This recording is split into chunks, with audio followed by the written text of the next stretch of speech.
am Krista, and this is the Hook to Dragon. We talk about crochet here, primarily plushies, yarn hauls. I'm going to be redoing my craft room. I'm hoping for that video to come out next week on Friday, but I have been busy doing a lot of research, trying to figure out what I want to bring into this room. I have ordered, I think, all the furniture that I'll be bringing into this room, as well as some accessory type things. I don't think I'm going to be changing the pictures in here because they have a story, and when I do the craft room, I'll explain a little bit on that story. But some of the stuff is coming on Saturday of that's coming up, and Sunday and Monday and Tuesday, so we'll see if everything gets here in time. But if it does, then and you don't want to miss that, make sure that you subscribe so you don't miss that video on Friday. And because of that, because of all that research that I have been doing, I haven't really crocheted a whole lot. Plus, my daughter has been home all week and she doesn't have school again tomorrow. Today is January 29th, which is Thursday. I'm trying to finish up this video right now so that I can get it uploaded in time for release tomorrow. So with all of that in mind, let's go ahead and dive into what I did get made this week. So I did get another pickle made. I am trying to fill up my entire pickle jar, which is totally inspired by Celestial Homebody's pickle jar. I saw her doing this last year and I was like, my gosh, that's brilliant. So I went ahead and I did something very similar.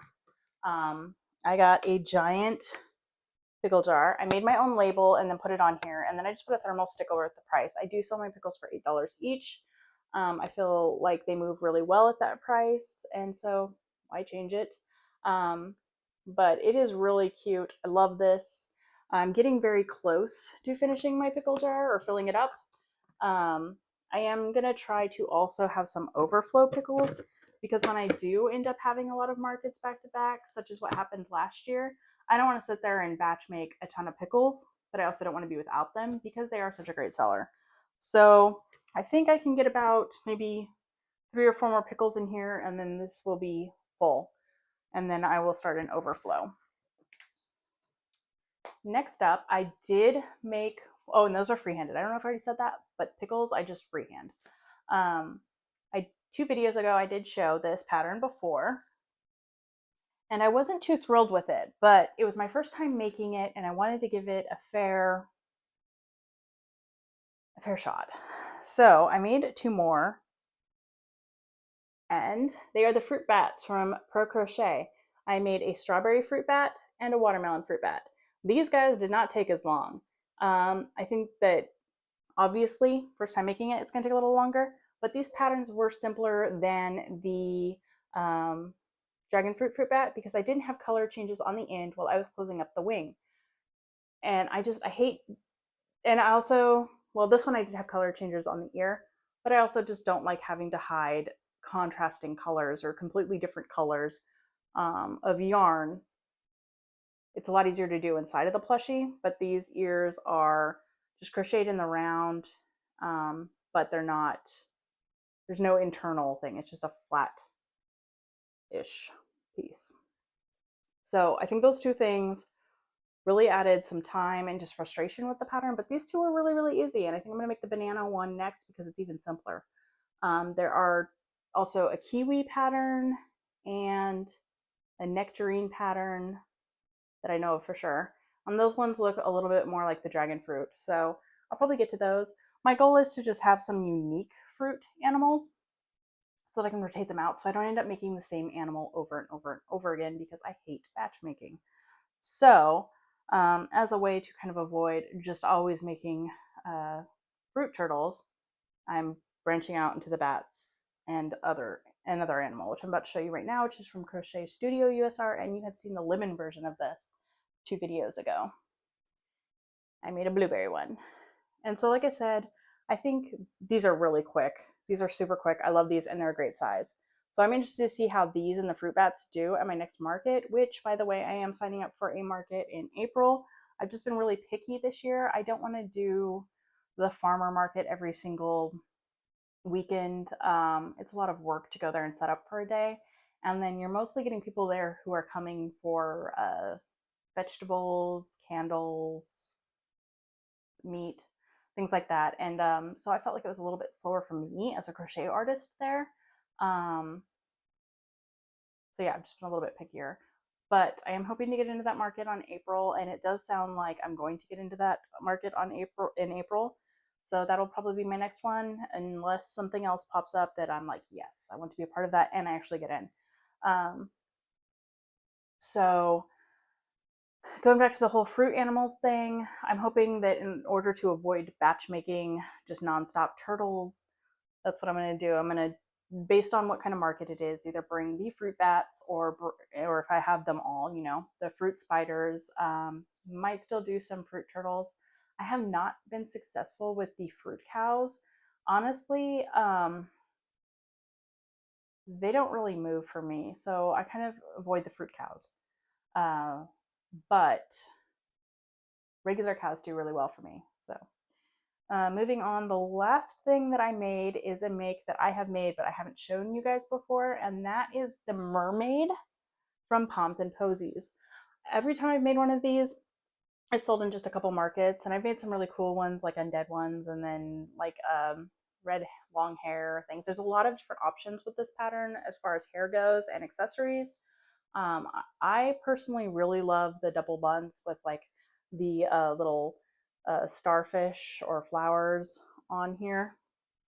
And I think I chose some really cool colors for this one. This is Kelly green, and then I just use shell for skin, and teddy bear, squash, and I always forget the purples, even though purple is like my favorite color. But I think she turned out really, really cute. She doesn't take too terribly long. I did make her in Parfait Chunky. I believe the pattern calls for typically like a Bernat or blanket yarn, something thicker. But I am just trying to work through as much Parfait Chunky as I can, and she turns out really well anyways. The only thing that I do differently is I just make a tube that's about 1 stitch shorter than the shortest area on her neck, and I make it about 6 to 7 rows long, filled out with polyfill, close it up, insert it as I am getting up here, working on the face. I insert it right into the neck, and then I leave a long yarn on that tube and just sew it on here, and it makes her less floppy. She's still a little tiny bit floppy, but not like if I didn't have that support in there, her head would be probably on her chest. But I love these. They're also a really good size. I think she is adorable. So that's pretty much all that I got done this week, but between my kid being home from school and me working on this room, I've been prioritizing a bit.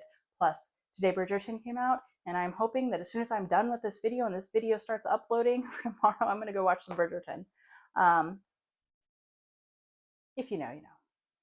So that is pretty much it. I've also been getting a lot of mail because everything has been held at the post offices or other states or other cities also who experienced Winter Storm Fern. And so today I got a couple packages, and it's probably gonna be like that for a while. And as you can see, I got some glitter today. I already got rid of the other 2 packages of glitter. I mix my own glitters. I do like colors or different patterns. I don't like to just use glitter that I bought store-bought because I want it to be a little bit more unique. So that's one thing that I do. These are fine glitters though, so I tend to mix those with just the resin and then put them on the safety eyes. But I am so excited about this. I really hope that I can get that video out by Friday about this craft room. I really need a space, and I haven't been able to use my computer for a lot of the editing and the extra features that there's extra features available on YouTube Studio on your desktop that you just do not have access to on YouTube mobile. Like, so using my iPad, which is primarily what I use when I'm not using my phone or anything like that, it's a lot harder to get all those extra features on there. And I'm limited as far as you don't get access to royalty-free audio that easily without being on the desktop. So I'm looking forward to that. I think that my videos will be a lot better in the coming weeks after I get this all sorted, and my upload time should be shorter because when I upload on my phone, it is slower than a frozen snail in an ice storm. So that is pretty much it. If you liked what you saw, or you're interested to see what I make next, or you're interested in the craft room makeover, make sure you subscribe. Thanks for watching. Until next time. I did manage to get out of the house yesterday. We went to Walmart for first time in over a year and was not impressed by their yarn selection. Look how little blanket yarn and chenille there are.